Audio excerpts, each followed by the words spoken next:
A melhor resposta para isso é a seguinte: nenhuma. Todos eles têm uma coisa em comum e são iguais, ok?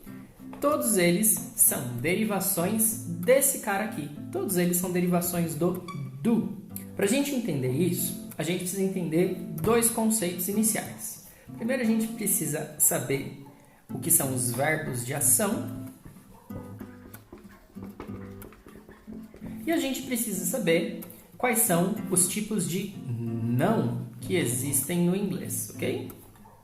Bom, verbos de ação são todos aqueles que indicam coisas que a gente faz no mundo, na realidade, ou coisas que a gente pensa, né? Então, eu posso falar, por exemplo, play é um verbo de ação, to study, to think, são todos verbos de ação. Eles são diferentes do verbo to be, certo? Diferente do to be, né? Quando eu falo o verbo to be, eu falo, por exemplo, I am Rafael e eu não preciso ter nenhuma ação para ser Rafael. São os verbos de estado, né? No caso do inglês, é o to be. Então, tudo isso que a gente vai estar falando nessa aula serve para os verbos de ação, que são a grande maioria dos que a gente fala, do que a gente estuda. Bom, e o não no inglês? Eu tenho o no, que é o contrário do yes, né? Diferente do yes. E eu tenho o not, que a gente vai chamar aqui de não especial para verbos, não para verbos, ok? Bacana. A partir disso, eu tenho que saber que para os verbos de ação, somente um verbo tem capacidade de negar ou interrogar outro verbo. Opa, não vai caber aqui. Outro verbo. Ficou meio pequenininho.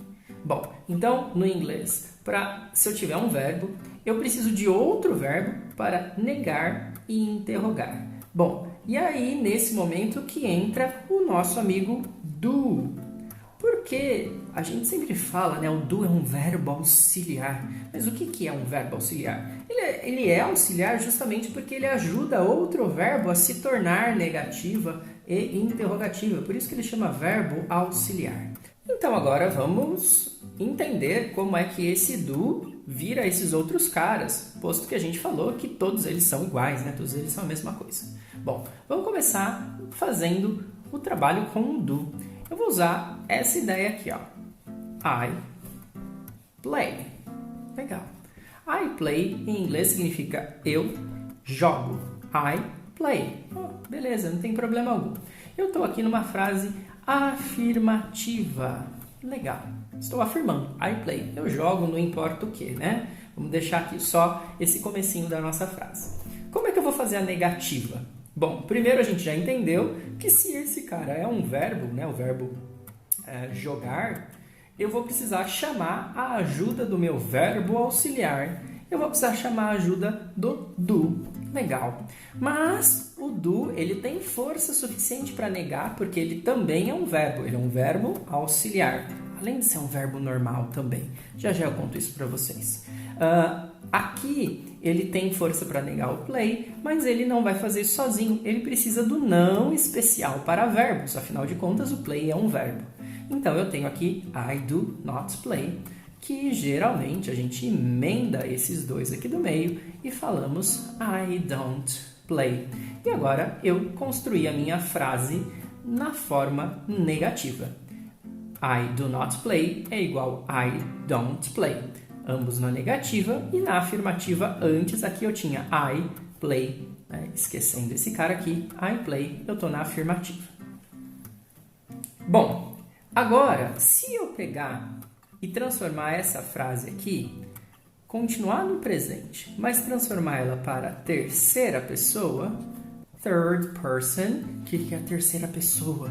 Vamos lembrar, né? Estou eu aqui falando com você que está assistindo esse vídeo. Então, nós somos dois. Eu sou a pessoa número 1, você é a pessoa número 2. E aí, se você começar a falar comigo sobre alguém aí da sua casa, essa vai ser a terceira pessoa. E essa pessoa pode ser um menino, he, pode ser uma menina, she, ou pode ser, enfim, alguma coisa da sua casa, um bichinho estranho, enfim, que a gente vai chamar de it. Uau! Quando a gente faz isso, a gente está fofocando. Eu vou focar aqui sobre um menino. He plays.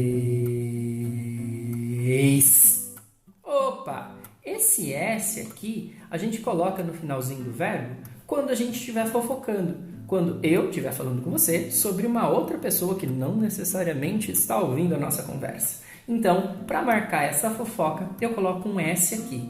Bom, tudo bem até aqui? Enfim, vamos fazer agora a negativa. Aqui é uma frase afirmativa, certo? Da terceira pessoa, igual essa aqui de cima. Vamos fazer a negativa. Eu vou colocar he, eu vou colocar o plays aqui, deixar um espacinho no meio para a gente escrever.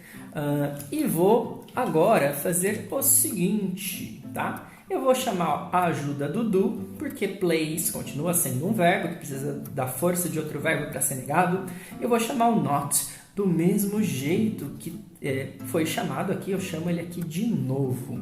Mas agora, olha que engraçado que vai acontecer. Essa frase aqui, ela está incorreta, ela não existe no inglês, tá? Ela é só uma fase aqui para a gente entender o que está acontecendo, o nosso processo de construção da frase correta.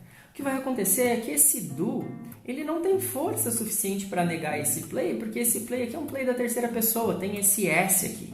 Então ele vai fazer um roubo, ele vai vir aqui e vai pegar esse S que está aqui no final e vai vir para cá, na nossa frase aqui de baixo, e vai ganhar essa forma aqui, ó. Ele vai ficar he does, vem esse E de brinde, esse S que estava ali no final, ele vem para cá.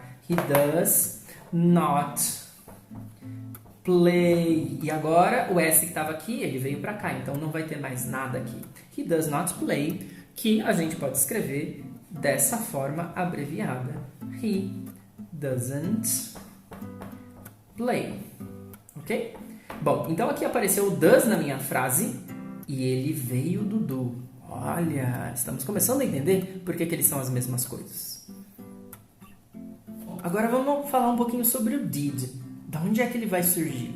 Bom, para eu entender, eu preciso saber que o did ele vai entrar quando eu estiver fazendo uma frase afirmativa, né?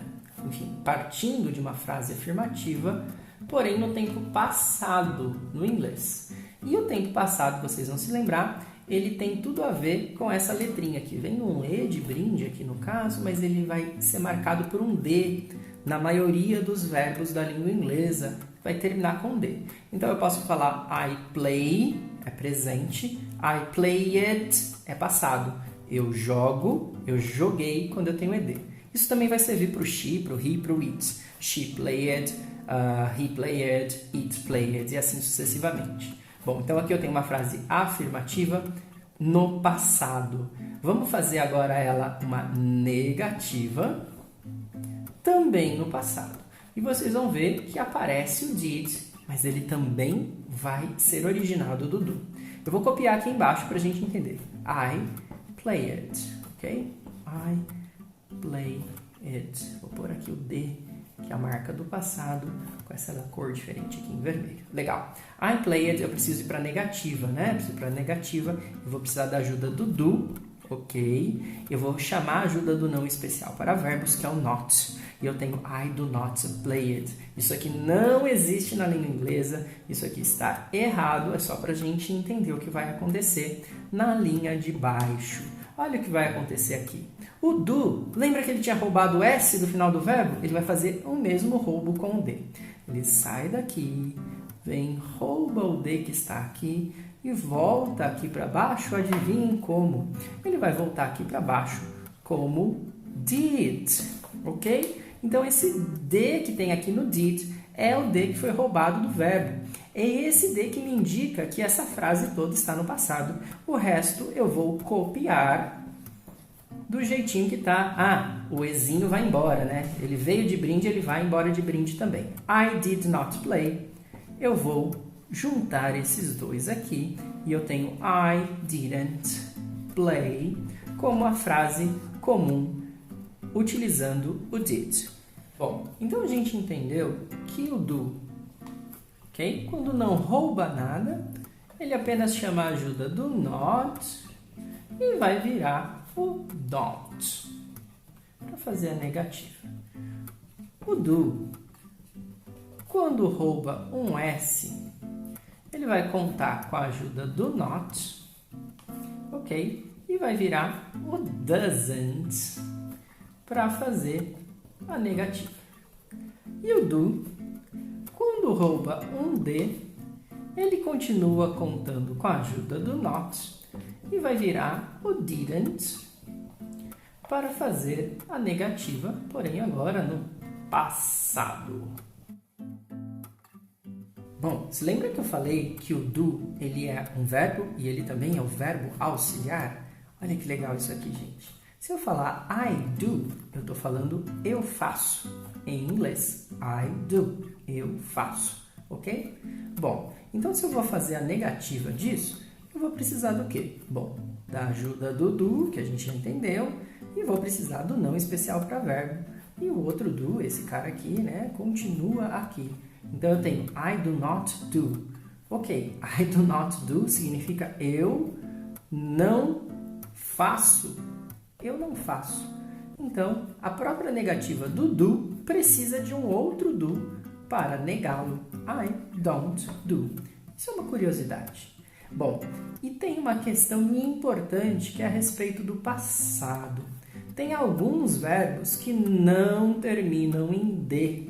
Vocês vão ver lá que a forma do passado dele não tem nenhum D. Mas a regrinha continua acontecendo.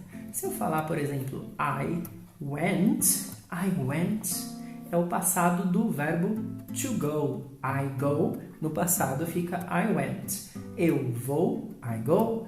Eu fui, I went. Vai acontecer de maneira um pouco semelhante. Eu continuo chamando o do. O do precisa do not. E o went fica aqui, ok? Lembram-se que o do iria aqui roubar o D, só que não existe o D, né? Termina em T aqui. Bom, não vai ter problema. Ele vai ficar tão bravo que ele vai dar um tapa nesse went aqui, vira um did, e com o efeito daquele tapa, o went volta para sua forma original, para sua forma do infinitivo, a sua forma presente. I did not go. Portanto, I didn't go. Então, lembrem-se que a matemática que a gente faz continua valendo, só que esse D, ele agora não vem aqui do final do verbo, mas o próprio verbo inteiro volta para sua forma basal, para sua forma presente infinitiva. Tudo bem, gente? Muito obrigado!